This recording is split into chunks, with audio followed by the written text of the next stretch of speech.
দার্জিলিং থেকে এসে পৌঁছেছি রঙ্গারুনে। এটা রঙ্গারুন টি এস্টেট। তো এই চায়ের বাগানটা মেন।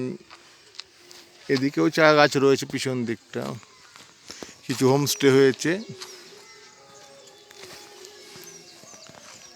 আসলে এখান থেকে কাঞ্চনজঙ্ঘা ভালোভাবে দেখা যায় পরিষ্কার আকাশ থাকলে, কিন্তু যা অবস্থা আজকে ফেব্রুয়ারি 3 তারিখ 2025, কিছুই দেখা যাচ্ছে না। দার্জিলিংয়েও একই অবস্থা, সব জায়গাতেই মেঘ কুয়াশা ভরে আছে। এই যে রঙ্গারুন, সামনের দিকটা রঙ্গারুনের গ্রামটা, সেখানে কিছু হোমস্টে হয়েছে।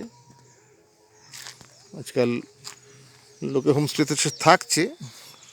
দার্জিলিং পাহাড়ের আনাচে কানাচে অনেকগুলো গ্রাম, যেমন তাতে কিছু কিছু জায়গা যেখানে বিশেষত যে সমস্ত পয়েন্ট থেকে কাঞ্চনজঙ্ঘা দেখা যায়, সেখানে কিছু কিছু হোমস্টে সব গ্রামে হয়েছে। অনেকে দার্জিলিং এর তো ভিড় ভাড়াক্কা এড়িয়ে তারা সেসব গ্রামের হোমস্টেতে পর্যটকরা থাকতে চাইছেন। লাস্ট 10 বছর ধরে গড়ে উঠেছে বিশেষত এইসব হোমস্টেগুলো এবং ছোটো ছোটো জায়গাগুলো দার্জিলিং পাহাড়ের।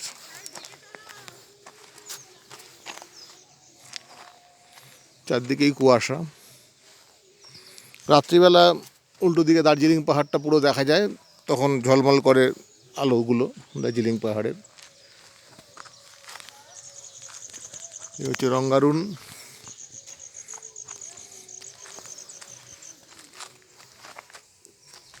আর রঙ্গারুনের চা বাগান আর রঙ্গারুন টি এস্টেটের রাস্তা অত্যন্ত খারাপ, ঠিক আছে।